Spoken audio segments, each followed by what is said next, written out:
Landslide बहुत सारे factors के कारण हो सकता है, जैसे कि earth gravity, heavy rainfall, earthquakes, volcanic activities या ह्यूमन एक्टिविटीज। नेचुरल फैक्टर्स वो फैक्टर्स होते हैं जिनमें ह्यूमन का इंटरफेरेंस नहीं होता है। अगर हम नेचुरल फैक्टर्स की बात करें तो इसमें सबसे पहले आता है हैवी रेनफॉल।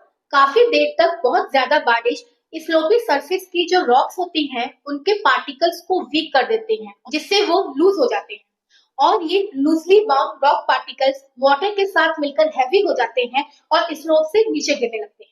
अभी रिसेंटली हिमाचल प्रदेश की लैंडस्लाइड और केरला की वायनाड डिस्ट्रिक्ट की लैंडस्लाइड का मेन रीजन ये हैवी रेनफॉल ही है, जिसकी वजह से स्लोप के ऊपर की लेयर मलबे के रूप में नीचे गिरने लगी।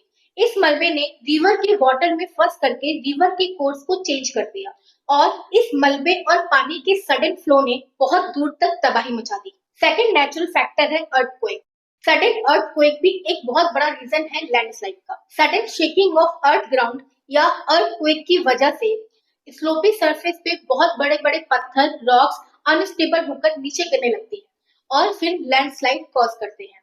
आपने कई बार पिक्चरों में देखा होगा कि माउंटेन एरियाज में जो एक्सप्लोजन होता है और जिसकी वजह से अर्थक्वेक जनरेट होता है, वहां से बड़े बड़े रॉक्स और पत्थर नीचे की तरफ लैंडस्लाइड के फॉर्म में गिरने लगते हैं। थर्ड रीजन है अर्थ की ग्रेविटी। जब स्लोपी सरफेस पे रॉक, सैंड, सॉइल आपस में मिलकर बहुत हैवी होने लगते हैं, तो वो अर्थ की ग्रेविटी की वजह से स्लोपी सरफेस से नीचे गिरने लगते हैं और लैंडस्लाइड कॉज करते हैं। फोर्थ फैक्टर है वोल्केनिक एक्टिविटीज। स्लोपी सरफेस में वोल्केनिक एक्टिविटीज की वजह से आसपास के जो भी रॉक्स और डेब्रिस होते हैं वो नीचे गिरने लगते हैं और लैंडस्लाइड कॉज करते हैं। नेक्स्ट नेचुरल फैक्टर है इरोजन।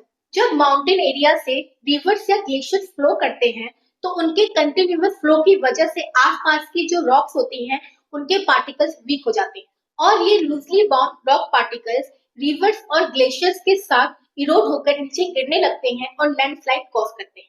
सेकेंड है एंथ्रोपोजेनिक या ह्यूमन एक्टिविटीज। ये एक ऐसा फैक्टर है जो कि आज के समय आने वाले नेचुरल डिजास्टर के पीछे एक बहुत बड़ा रीजन है। Deforestation, mining, quarrying, ecologically sensitive area पर कंस्ट्रक्शन, स्लोपी सरफेसेस पे कैपेसिटी से ज्यादा इंफ्रास्ट्रक्चर डेवलपमेंट, अनसस्टेनेबल अर्बनाइजेशन की वजह से माउंटेनस एरिया में स्लोपी सरफेस पे प्रेशर और बर्डन बढ़ रहा है, जिससे वहां की रॉक्स और सॉइल वीक होती जा रही हैं और लैंडस्लाइड का खतरा बढ़ता जा रहा है। इन ह्यूमन एक्टिविटीज की वजह से ही ग्लोबल वार्मिंग और क्लाइमेट चेंज का खतरा बढ़ता जा रहा है, जो कि नेचुरल डिजास्टर्स के रिस्क को और बढ़ा रहा है।